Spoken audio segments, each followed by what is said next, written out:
Goeie, Jannie van der Molenjere, met dit boek, Het Dijboek, uit jong bij de AFOK. En daar wil ik je hem correct even wat over vertellen. En eigenlijk zou het goed wezen als het even in eigen ticht dost. En waarom gist in de tijd? Pak een beetje 100 jaar waarom, Frieske platteland, het dwaapke Reduzem, daar wennet een famke. Dat famke dat heet Geertje Kleefstra, die had trouwens echt bestaan. En Geertje Kleefstra die had skien haar nocht van de jermoed van haar tijd. Arbeiders met de hutwerkje met hakje cent. Dat geldt voor haar en mem, maar dat geldt eigenlijk voor iedereen in die tijd. En ze is heel grutsk op haar heid, want die sluit zich aan bij de socialisten.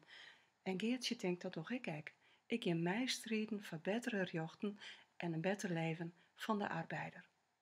Nou, Joodendij vinden we dat heel gewoon, hè? Dat famkes opkomen voor hun mening.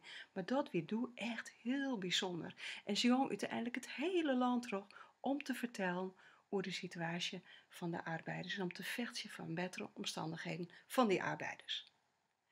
Dat is de ene kant van het verhaal van het Dijboek. Maar de andere kant gaat over Niels. En Niels is een jongetje uit Tilburg dat in Friesland komt omdat zijn moeder hier burgemeester wordt. En Niels die komt in aanraking met een portret van Geertje en hij duikt in het leven van Geertje.